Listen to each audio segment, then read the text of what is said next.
Thank you, Stephen. Nirmal Equities welcomes you all to the Q1FY21 conference call of Solar Industries India Limited. The management is represented by Mr. Manish Nuwal, Managing Director and Chief Executive Officer, Mr. Nilesh Kanpalia, Chief Financial Officer, and Mr. Suresh Menon, Executive Director. I now hand over the call to the management for their opening remarks, post which we can take questions from participants. Over to you, sir. A very good morning to all the shareholders and potential investors. I would like to start by saying that I hope you, your friends and family remain safe and healthy during this unprecedented global health crisis. As always, I would like to remind you that during the call, we might make projections or other forward-looking statements regarding future events and about future financial performance. Please remember that such statements are only predictions. Actual events or results may differ materially. And our website will be updated with all the relevant information from time to time. Now, I would request our Executive Director, Mr. Suresh Menon, for his comments on the company's performance for this quarter. Thank you, Mr. Nilesh.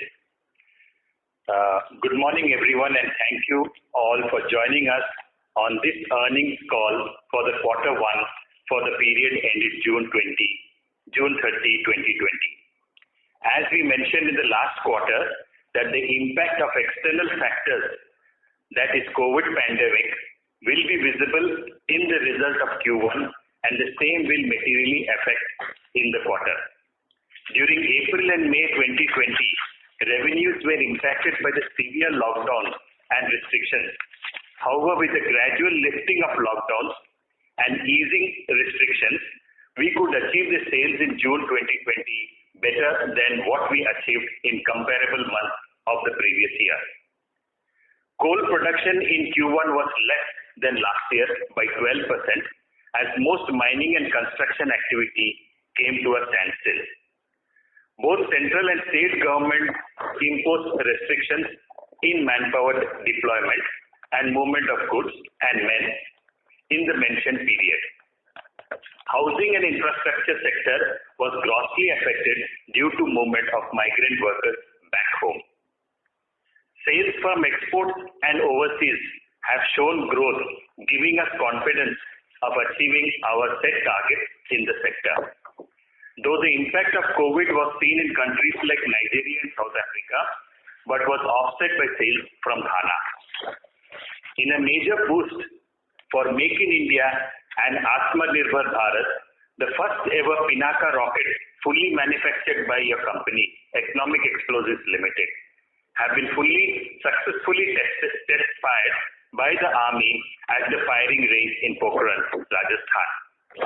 It is for the first time in India's defense history that Pinaka rockets fully manufactured by private organization has been successfully test fired. Further, we are anticipating orders for the multi-mode hand grenade soon. While our business continues to be profoundly impacted by COVID-19, we are seeing steady signs of demand returning in all the countries where we operate.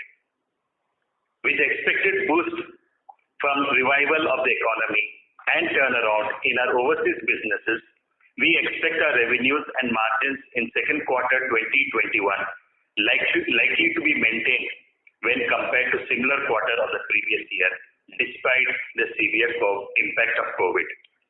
We will keep a watch on how the COVID-19 situation pans out and its impact on us, while we will not shy away from investment in any opportunity which gives us a strategic advantage. That being said, it will still be challenging to predict the growth numbers for the subsequent year. We do target and anticipate the top line to cross last year's numbers, but on a conservative side, COVID-led uncertainties can impact demand from mining and infrastructure in India, and as a result, we may see a slippage by about 5 to 10%. Over to Mr. Nilesh. Thank you, Mr. Menon. Friends, now I am pleased to be here to provide an update on our business and financial performance for 3 months ended June 30th, 2020. The world has changed drastically over the last 6 months. An evaluation that may previously have taken years or even decades to occur has been accelerated into matter of months. While we continue to live in a world of volatility and relative unpredictability, our priority remains to ensure that the business continuity and accelerate through the recovery process, moving on, looking forward to retooling to a new normal that is going to emerge post-COVID-19 scenario. This quarter was an extraordinary period which faced severe lockdowns in the country and some parts of the world due to spread of COVID-19 pandemic across the globe. So this quarter cannot be compared to previous year's same period due to obvious challenges pandemic brought. It is not only affecting human lives, but the company's top and bottom line as well. Now let's quickly review the quarter. The revenue for the quarter is down by 20.79% year-on-year basis, that is from 620.03 crores to 491.14 crores. Impact of rupees 129 crores approximately. The domestic volumes in the quarter are reduced by 24%. That is 70,287 metric tons compared to 92,531 metric tons. The realization of explosives is down by almost 7.39%.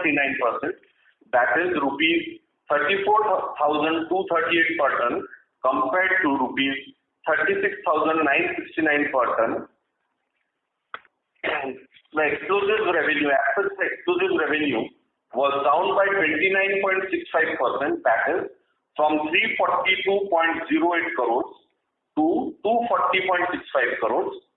And revenue from initiating system was also down by 26%, that is from 82.30 crores to 60.89 crores. If we look how the sectors got affected, revenue from Coal India was lower by 10.4%, that is rupees 98.48 crores compared to 109.91 crores on year-on-year basis. Revenue from non-Coal India and institutional was lower by almost 32.24%, that is from 71.80 crores to 48.65 crores. Revenue from housing and infra in domestic market was down by almost 49.27%, that is from 211.47 crores to 107.28 crores. However, some positivity, export and overseas revenue grew by almost 6%, 5.95%, from 195.45 crores to 207.08 crores.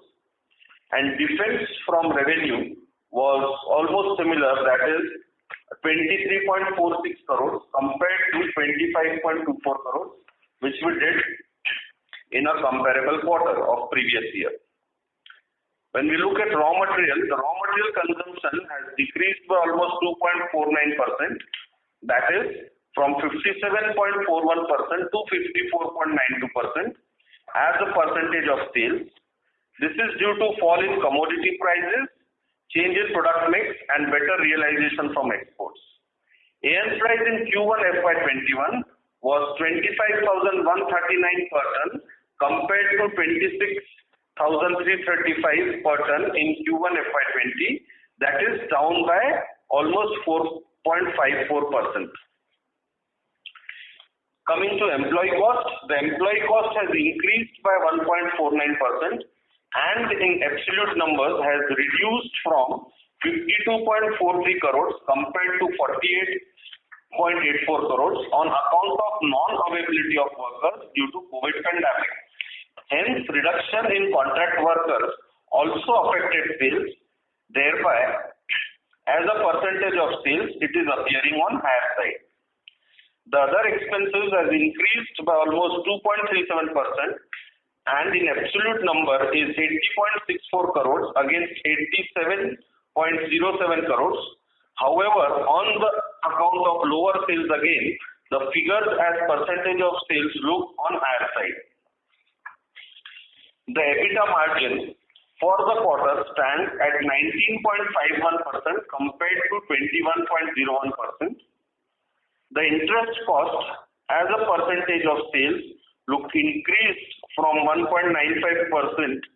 to 2.5%, again on account of lower sales. However, in absolute number, it is 12.30 crores compared to 14.42 crores, which was in our last quarter of previous year. So if we compare from the previous quarter, which ended on 31st March, and look at June quarter, it has reduced.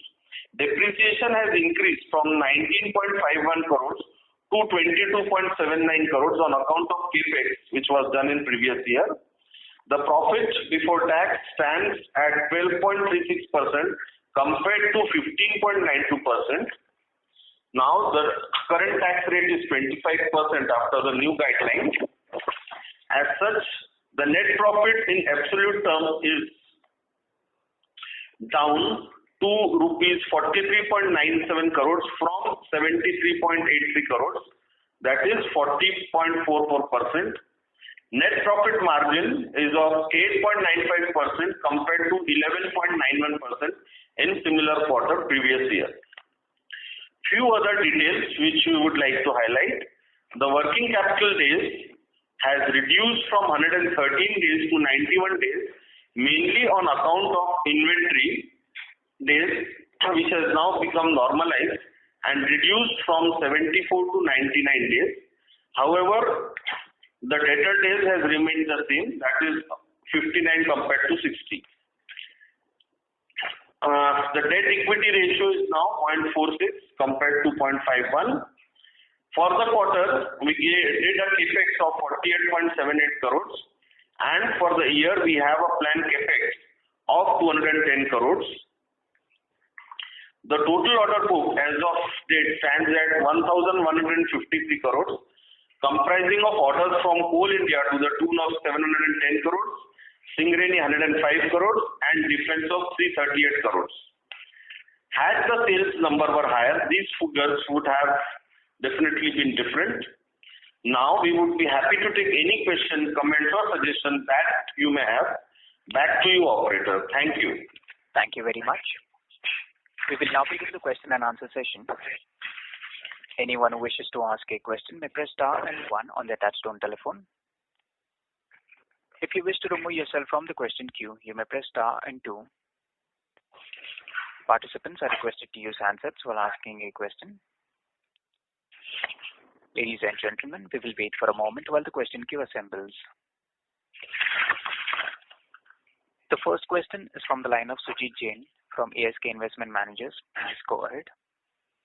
Yeah, Nilesh ji, hi. Menon ji, hi. And if Manish is there, hello.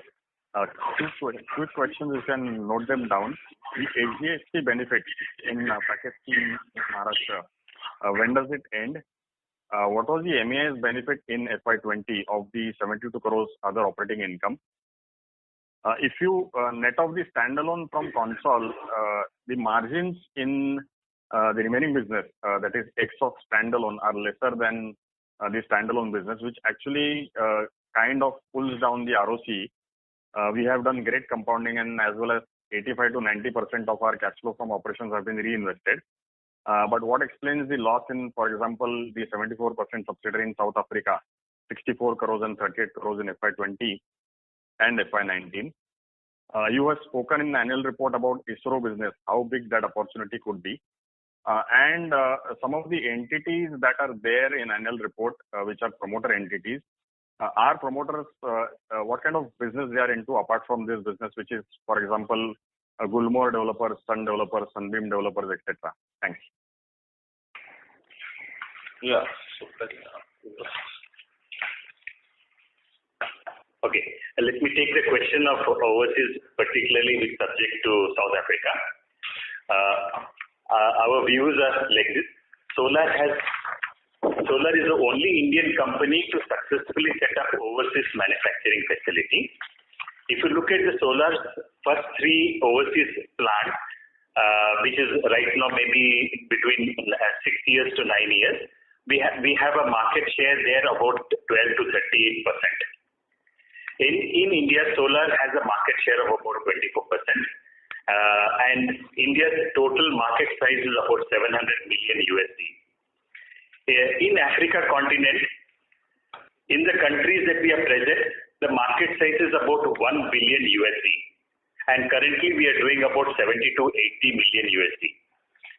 In South Africa, the market size is about 680 million USD.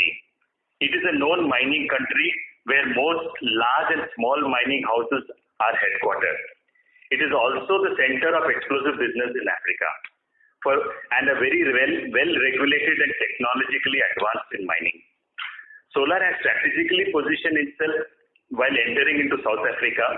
We have built a world-class production facility in South Africa, which has been very well acknowledged by most mining houses in Africa. It also showcased our capability in building the world-class facility. While doing so, we have leveraged a world-class detonators into South Africa, underground mining market. Most of the growth for us in future will come off from South Africa. Therefore, we see a huge growth in the coming years. We have leveraged our presence in South Africa with the mining houses. The first fruit we have seen is the Anglo-American, which has given us a 3 years underground detonator contract. Now we see the second fruit that is coming in Ghana, where a large mining house has given us a 5 years contract in Ghana. So all these are based because of our base in South Africa. South Africa has a 680 million market size, so we hope to penetrate that market in going forward. Now, So next question, I believe, was on the packet scheme of MEIS, and you wanted to know about the standalone margin.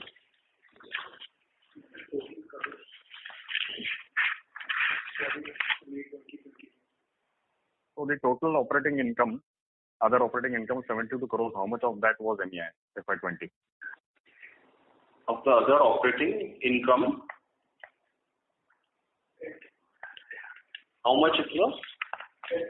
10 crores. Okay. Yeah. Also about ISRO business opportunity. About the ISRO business opportunity. So we will share that as and when, because right now we are in testing and product development stage. The moment we get the confirmation, we will update all the investors on that.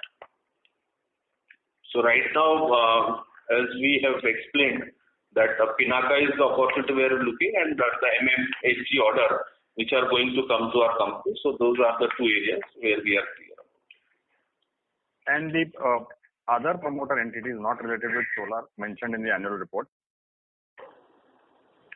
Other Promoter entities such as Sun Developers, Sunbeam Developers. So just wanted to know what kind of businesses promoters are into apart from solar. So apart from solar and explosives, the promoter are not focusing in any other business.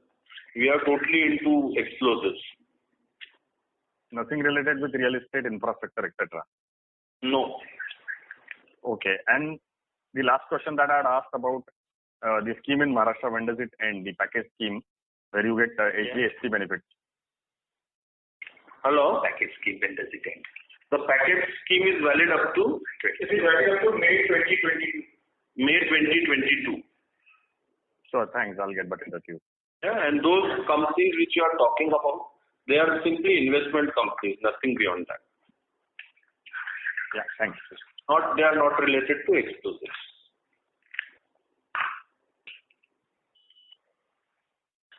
Thank you. A reminder to the participants, anyone who wishes to ask a question may press star and 1 at this time. The next question is from the line of Kishore B, an individual investor. Please go ahead. Hi, thanks for the opportunity. And sir, this is related to the. To interrupt, but can you speak closer to the handset, please? Your voice is not audible. Yeah, is it audible now? Yes, sir. Yeah, thanks for the opportunity. Yeah, my question is related to the net debt. Hello? Yes. Yeah, can you hear me? Yeah. This is related to the net debt. Come closer to your mic and speak a bit loudly. Yes, I'm very close to the microphone and I'm speaking. Yeah. So still we are unable to hear your voice. You're not clearly audible, sir. How? No, sir. Sir, we would request you to return to the queue once again. Sure. Thank you. A reminder to the participants, anyone who wishes to ask a question may press star and 1 at this time.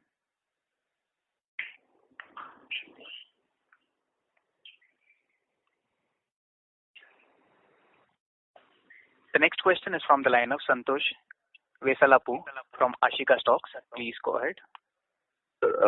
Thanks for the opportunity, sir. First, I'd like to congratulate on the ongoing developments on the defense side. Thank you. It's been a long wait, and we get to hear now the ongoing developments, which are very positive for the company. I'll start there first. So excluding Ghana, what would be the revenue growth from the exports and overseas business? Second, sir, what is the status of the BrahMos propellants TOT absorption that we're working upon, and the 3 mines that we are working upon? The details, the names of them are put up in the presentation.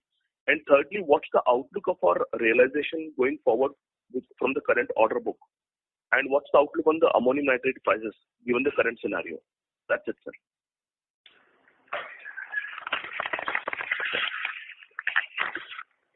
Mr. Santosh, you have asked few questions in one lot.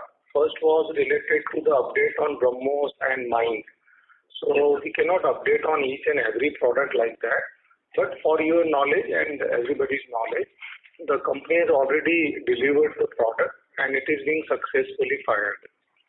As far as the overall business from Ghana and other sector is concerned, we have already explained about the potential of overseas business, and that should take care of the individual section. And as far as the ammonium nitrate pricing is concerned, the prices are governed by the market dynamics, and like we have seen in many of the commodities, prices has fallen down and again has increased a bit. So the same thing will happen in ammonium nitrate also, if we believe the historical trends. Thank you. Okay. Thank you, sir.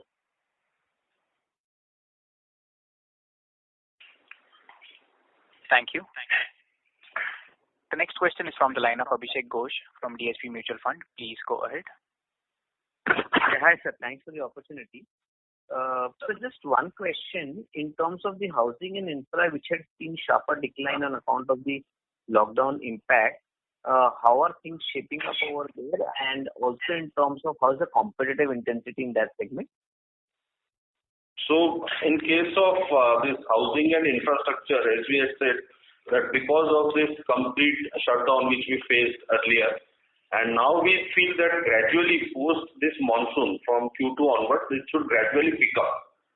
And that is what we are expecting. So Q3 and Q4, we expect a better demand from these two sectors as well.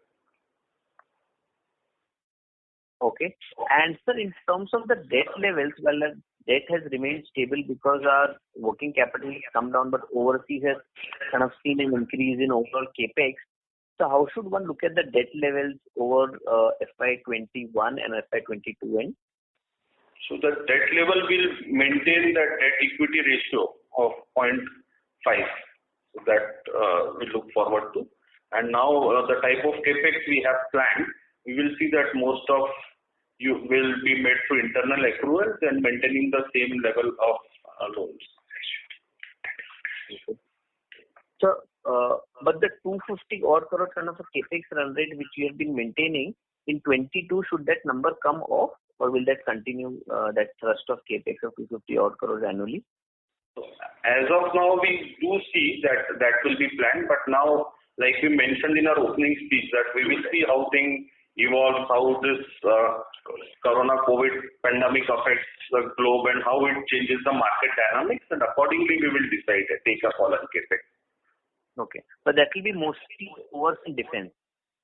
No, that will be even for domestic, because domestic also we are doing A lot of capacity upgradation, technological transformations are there, which are taking place, and coupled with our, of course, defense investment. Okay, sir. Thank you so much for answering my questions and all the best. Thank you. A reminder to the participants, anyone who wishes to ask a question may press star and 1 at this time. The next question is from the line of Lokesh Manik from Vallum Capital. Please go ahead. Yes, good morning, sir. Hello. Yeah. Yes, sir, I'm audible? So there is a disturbance in your line. So. Hello. Hello. Hello. Yes, sir. Please go ahead. Yeah. So I had a couple of questions.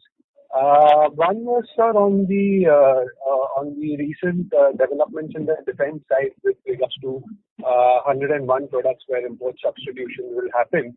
As I understand, we've invested in this segment over the past 7 years. So just wanted some further details in terms of do you see any new products coming up that previously we were not into and that side has opened up? And the current investments that we have made in the defense side would be sufficient to cater to the opportunity that is opening up? If you have observed that the list is almost 101 items, right, and those lists cover items other than ammunition as well, right? Right. Those are related to hardware and ammunition both. Right. If you look at the ammunition items, and if you look at the kind of disclosures we have been making in our annual report and quarterly conference calls, we have already clarified and we have already informed everybody that the company is one of the most integrated players in the field of ammunition. It means we have established the facilities to make high energy materials, pyrotechnic items, fuses, warheads, propellants, and complete integration of rockets and missile as well. It means that we already have built a capability to handle these products. And if you look at those items, we already have the facilities to do those or handle those products. And that is what we have been doing in last couple of years. So looking at the opportunities, we are ready to handle those opportunities. And as the volume will pick up, say from start or trials to the commercial production orders and further ramp up, we will also have to ramp up our facilities in tune with that. But as of now, what I can say is that we have a complete facility to handle those products and we are ready for that. Okay. So just one last question. Our corporate structure is a bit complex in terms of subsidiaries, number of subsidiaries and shutdown subsidiaries. So is there any plan to simplify this structure, and what would be the rationale for so many companies? We have not studied from that angle which you are referring to. But we definitely look into those kind of things. And as and when time comes, we will do the further demerger or merger activity in those subsidiaries as per the need and the requirement of the business. Right. So it becomes much easier to analyze the company. Sure, sir. That's it from my side. So thank you so much. Thank you. The next question is from the line of Siddharth Mota from Principal India. Please go ahead. Yeah. Good morning, sir. Sir, I've got two questions. The first one is on the Pinaka. As we have successfully tested our materials, so what does it mean in terms of opportunity size, and have we participated in any tender related to it? Pinaka, as you must have read, that this was the first time in the history that any public private sector company has manufactured, and those have been successfully test fired. Now, this definitely opens a huge door of opportunity for us supplying them to defense. So now as of now, they have placed order related to hardware with all the companies, which you must have read, and soon, 6 regiments, so they are trying to build up. For that, the required hardware for Pinaka, they have already placed order. And definitely soon, within another span of 6 months, you will see that some orders will come for integrated Pinaka rockets. inquiries will start coming in. Okay, sir. And sir, would it be possible, sir, just to give the range, what can be an order size, whatever it is, whatever best visibility that we have for the two hardware that we have bought after 6 months, which may come? Like Mr. Nilesh has said, that inquiries are expected to come. Once inquiries comes in, we can respond to this kind of question, please. Yes. Okay. Sir, starting with multi-mode hand credit, where price finalization it has already happened. Hello. Yes. Hello. Mr. Mota, can you speak closer to the handset, please? Seems like we lost the connection for Mr. Mota. Okay. A reminder to the participants, anyone who wishes to ask a question may press star and 1 at this time. The next question is from the line of Sunil Jain from ASK Investment Managers. Please go ahead. Yeah. Am I audible? Yeah, you are audible. Yeah. Sir, if you can explain, which you've mentioned in the annual report, the Center of Excellence of Life Assessment, how it helps us in terms of, having incremental revenues, etc., especially in explosives and ammunition. Also, a question is on the now the estranged part of the family, which I believe was handling the institutional business development responsibilities sitting in Rajasthan. So who is taking care of that portfolio? And they still have a large stake. What if they demand a board seat? What would be our response? Thanks.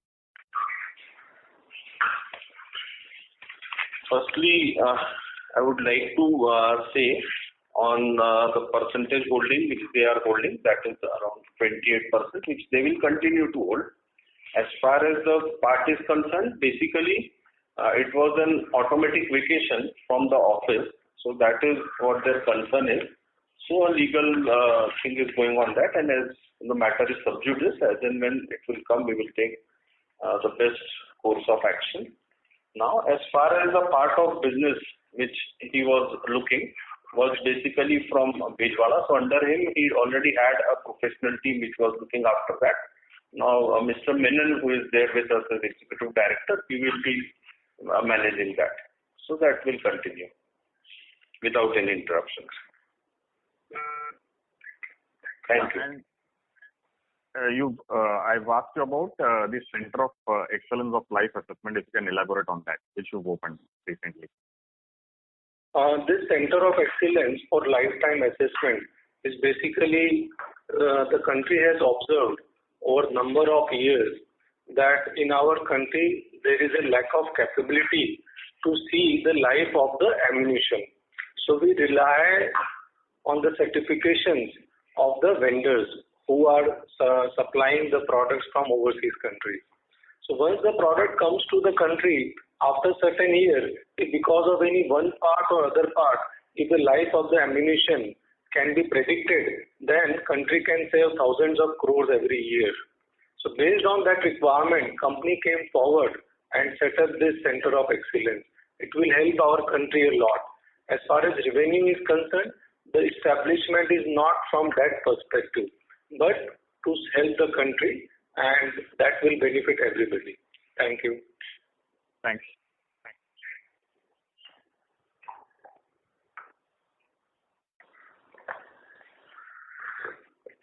Thank you. The next question is from the line of Pankaj Bobade from Axis Securities. Please go ahead. Thanks a lot for taking my question. So I have two questions. First is regarding defense. How do you see this business? I want a broad color. How do you see this business over next 3 to 4 years or 5 years? Whether it would be comparable to our current core business, and what would be the margins in that segment? And second question would be, so with mining opening up for private parties, what type of business opportunities do we see? Let me answer the second question first. And this is with the private mining that's opening up, coal mining opening up for the private sector. This is part of our overall strategy of the country reaching 1.5 billion tons of coal production. So we are well geared for that. I think we have a fairly large contract already in place with lots of private mining parties. So we are well prepared for that. So there is opportunities that is going to come up in that sector. Now for the second. So when we talk about the defense business, yes, it is a long-term business and the product really takes a long time to get qualified and stabilize. But if you look at the delays in starting the releasing of RFPs and finalizing, so over the years, earlier there was no policy in place to buy ammunition from private sector.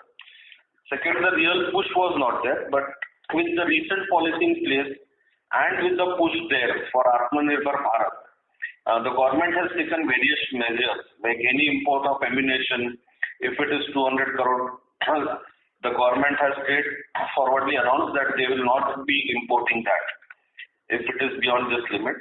And then that will definitely open a gate of opportunity for players like us.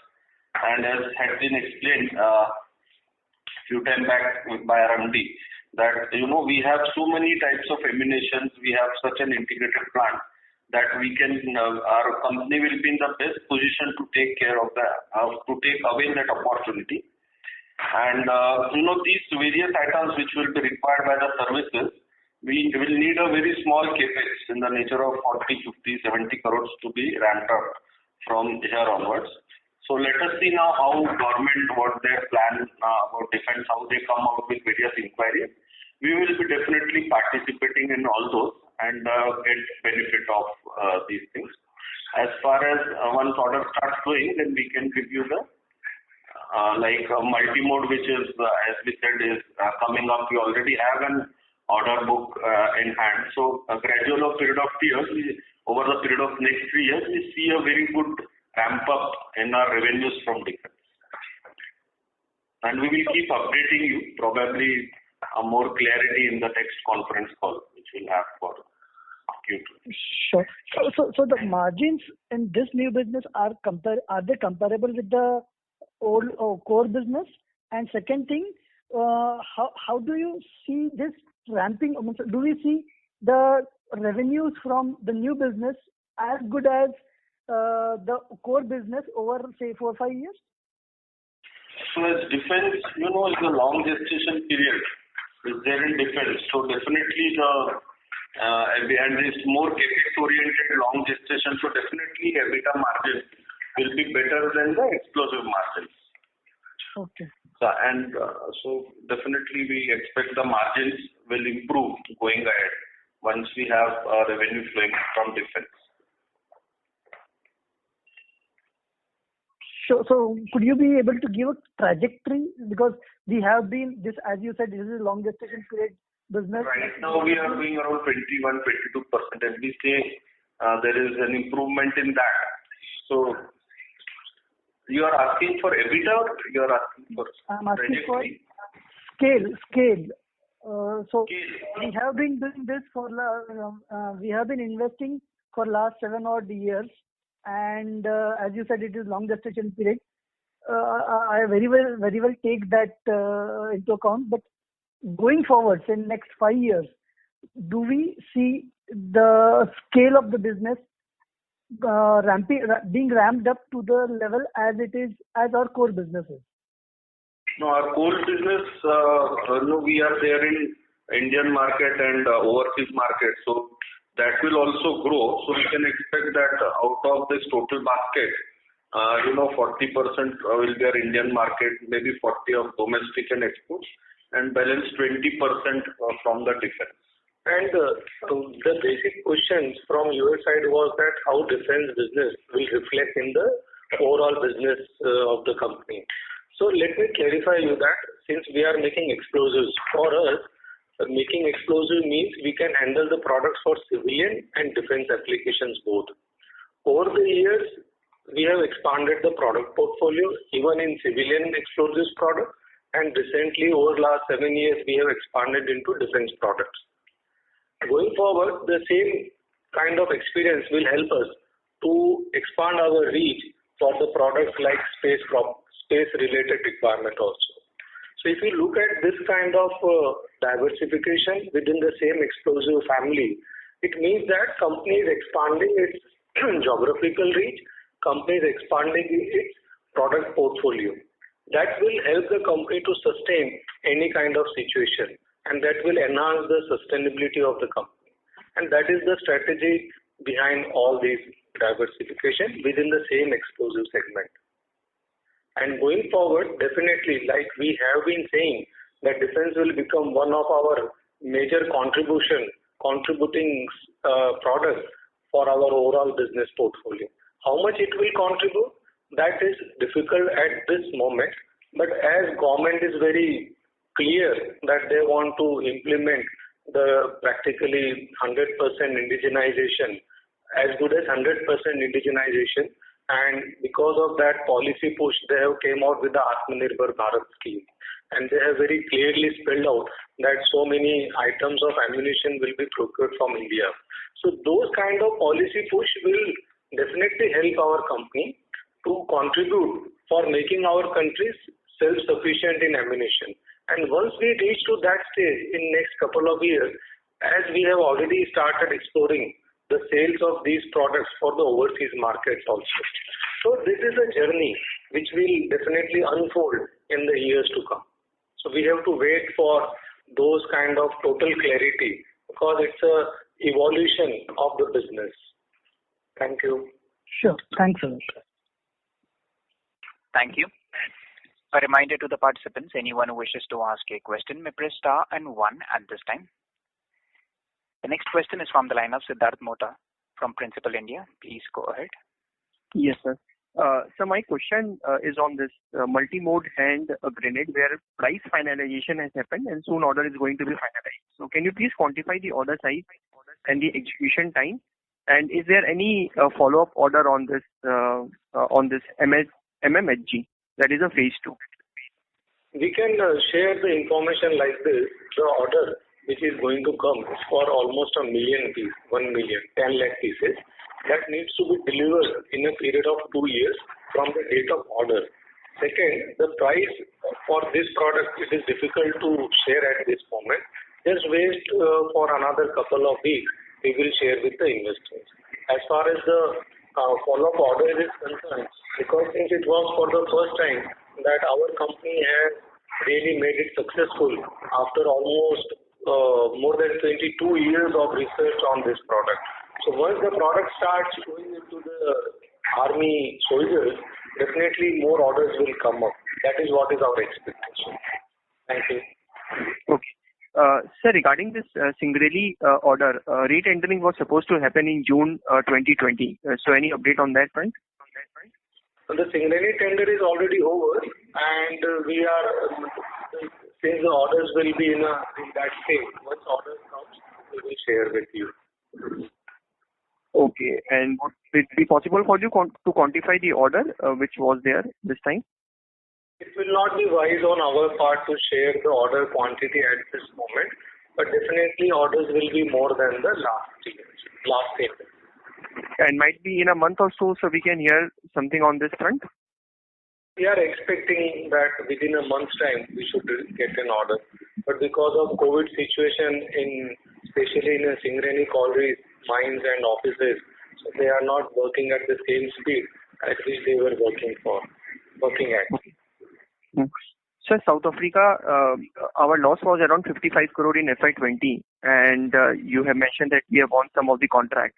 So, what can be the quantum of loss or profit might be in FY21 and 22? And the same question is applicable for our new facility, Australia and Ghana. What I can share at this stage that as far as South Africa business, Mr. Menon has already shared the intent for which we have entered into the market. If you look at an opportunity, the initial years where we have really lost a big amount in that subsidiary, but as per the current order book and execution stage, we are confident that in this year we should reach to a break-even level. And Ghana we are already operationalized, so definitely in this year itself we will see production starts, so then definitely we will reach to the break-even level within a period of 6 months. That is our expectation. Okay. So the loss which was seen in the South Africa, it would not be repeated in Australia and the Ghana, because we might have also learned from our experience in operating overseas entities. Like we have been sharing that every geography had its own unique challenges. Otherwise, we would have replicated the same Indian experience with the South Africa also. We were already there in Zambia, Nigeria, and other parts of the world, like Turkey also. So every country have its own unique challenges, and the basic thing is that we are into explosives. Our vision is very clear, and we have to be there in practically all parts of the market, which gives an advantage to remain or become a major global player in the market. So based on that vision and strategy, we are entering into those markets. So like we have also seen the similar experience in the Turkey also, that initially for 2-3 years we were making losses, and then the company and the country started giving us good results. Similar thing we will see in South Africa also. We have to have some patience to see the fruits coming out of our investment and the efforts we have been done in last 3 to 4 years time. We will see positive results very soon. Yeah. So my final question is that you said the break-even in all the 3 entities. So I assume it is at the PBT level, or it is at the operating profit, which is EBITDA? We cannot share the break-even level for each country.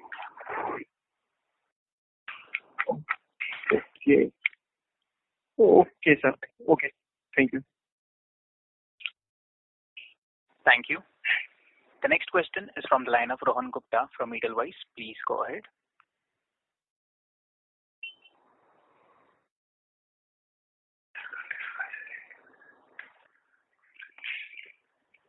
Seems like we lost the connection for Mr. Rohan Gupta. A reminder to the participants, anyone who wishes to ask a question may press star and 1.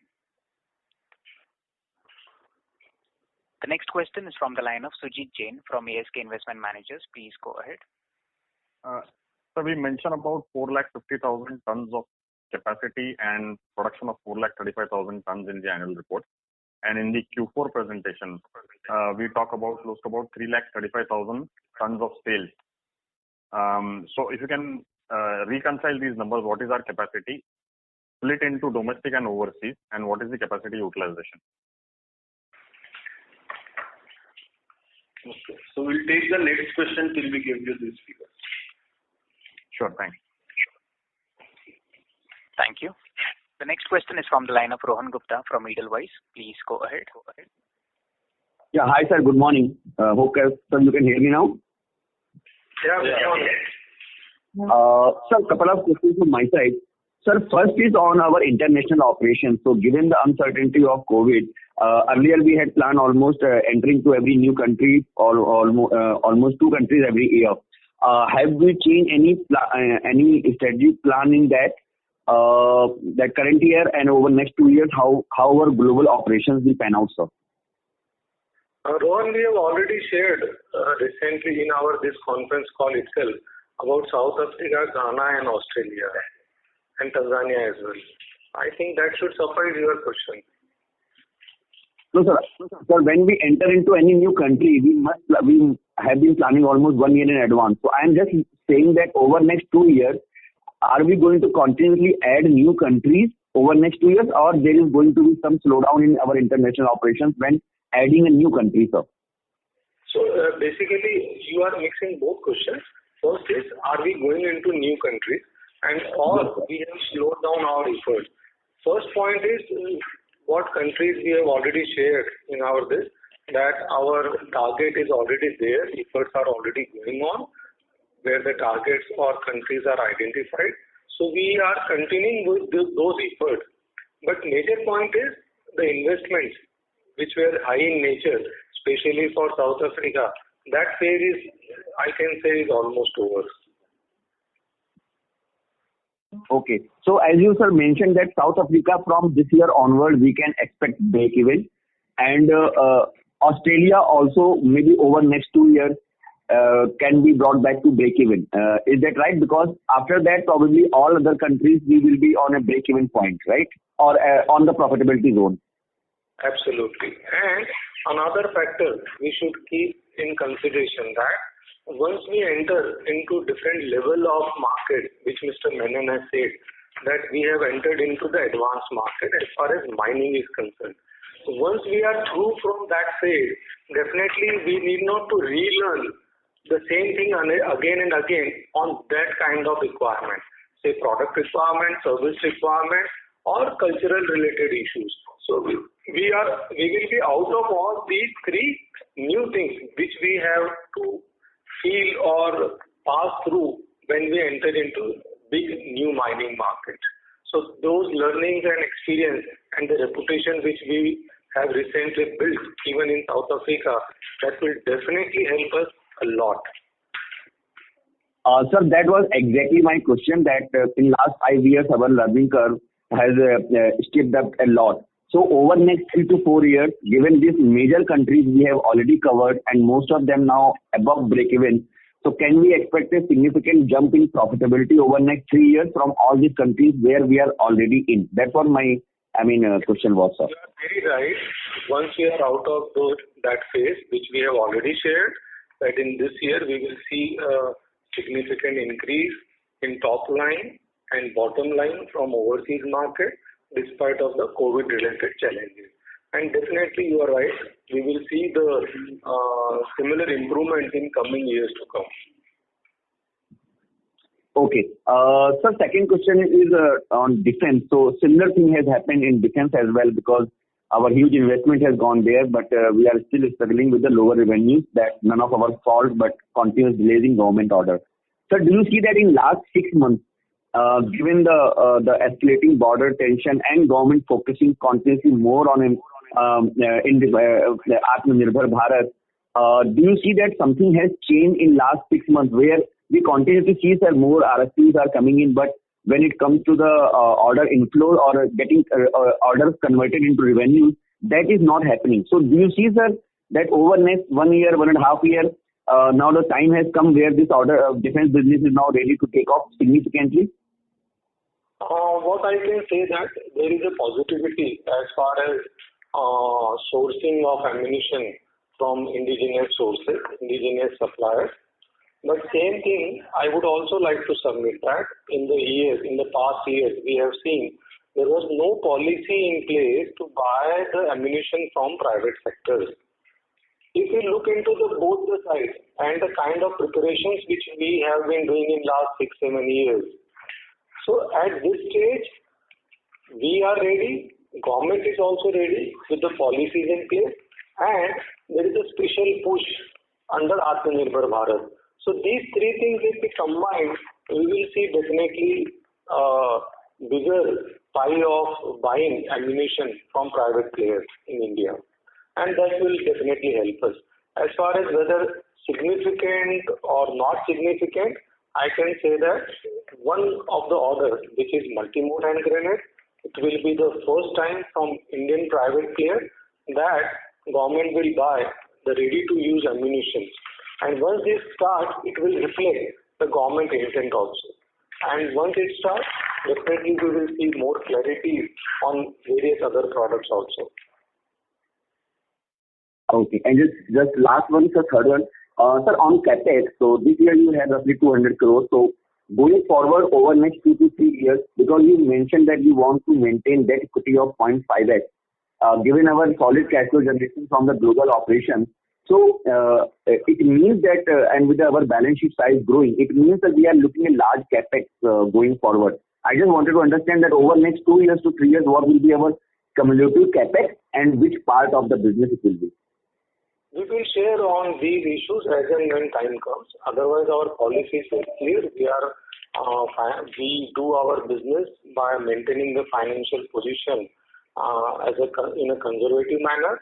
And we believe debt equity ratios around 0.5 is a very good reference benchmark, and we will keep exploring the opportunities by maintaining few of the basic benchmarks.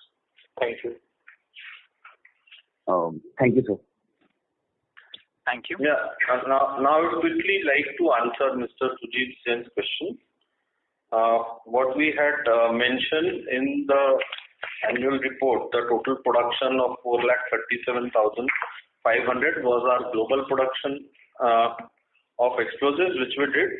But in the domestic market, we did a production of 3,37,000.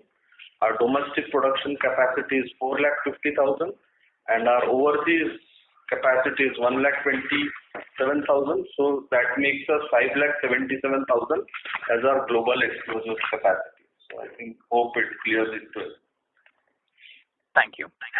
We take the last question from the line of Santosh Vesalapu from Ashika Stock Broking. Please go ahead. Thank you for the opportunity, sir. Sir, Manish, sir, I just wanted to understand what are we facing any specific challenges to pursue a $6 billion kind of an offset obligation that is to be met yet? So, are we facing any challenges in pursuing this opportunity? It means a lot can be doable there given the pricing dynamics in favor of us. What stops us from pursuing this opportunity? I'm just trying to understand. If you could throw some color on it, please.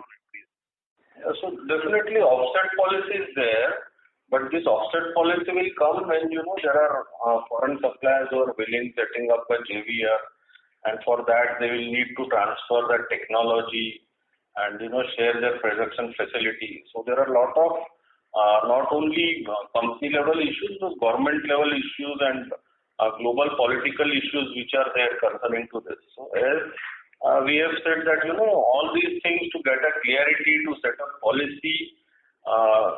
Santosh, you have been tracking defense so well, and from last 7 to 10 years you have been associated with two major companies who are working in defense, and you have shared with us so many thoughts on this and have been really telling us how things are moving. So you are very well informed that earlier when we started, and there was no policy at that time whether private sector can supply to defense or not. So from there the journey started. Then there were obstacles like single party which was there a supply. So that got clear. Then you are well aware that there were so many product qualification and validations which need to be done. So how long it takes. Then you were well aware that we didn't have since you were importing all this, so it was all, we didn't have the testing facility, we didn't have the live assessment center. So, over a period of time, it has taken the policies and steps to reach at this level. So, this is how the defense business have evolved. Now, we are seeing a clarity in few of the products where we have worked over a period of 7 years and got this supply chain in place and received the orders. And even after receiving the orders, like we had, they asked us to defer the delivery schedule. So, all these things till now they have given that less than 200 crore contract. They should, if there is an Indian capacity, they should buy from India. But the defense requirements are huge. So normally they will come in, let us see which segments that comes into play. Then they have now banned 101 items, but that is over phases. So even they have their contractual obligations with those suppliers or vendors from this thing. And so everything will take and happen at an appropriate time. And now as we said that for multi-mode hand grenade for the first time, the contract rates, everything is finalized, quantity is finalized, contract terms are finalized, and within 2 weeks we'll get that, which we'll share with you. And even the Pinaka rocket, the technology has been so this thing, and we got the technology transfer. We developed the same with the help of DRDO, and it was mentioned that all 6 were successfully test fired and hit the target. So now let us wait and see how the government goes ahead, what item they are trying to take, where their 1,000 billion will get offset. So as and when the clarity comes on that, we will definitely share with you, and we are in the right position, well placed with the best integrated facility anyone could have to take advantage or to get benefit of this opportunity which is open for us. Okay. Sir, I had one small request. the way we put the order book details for the Coal India, for Singareni and for the defense, now that we are having such a wide presence in the international market, I would request if you could share some order book numbers for the international market consolidated. That should give some color to us quarter on quarter and what's happening on the international market. Here what happens in domestic market, now we have a clear-cut tender of 2 years from Coal India. We have a clear-cut tender of this from Singareni. Similarly, we will look, so if we have such fixed tenders in all the other things, as we have suggested, we'll definitely consider that, and we will start seeing that from next time that what orders we have from this outside countries plus exports. Thank you, sir. Thanks a lot. That's it. Thank you. Thank you. As there are no further questions, I now hand the conference over to Mr. Chirag Muchala for closing comments. Yeah, we thank the management for taking time out and sharing their valuable insights on this call, and we also thank all the participants for their presence. So, do you have any closing remarks? So we would just like to thank all the investors and our stakeholders which were there for attending this call and hearing to us and giving us suggestions and their valuable guidance. And we assure that your company will take all the right steps to ensure what is most beneficial in the interest of all the stakeholders, and we will do our best to reach to the performance which is expected out of us. Thank you so much. Thank you. Ladies and gentlemen, on behalf of Nirmal Bang Institutional Equities, that concludes this conference. Thank you all for joining us, and you may now disconnect your lines.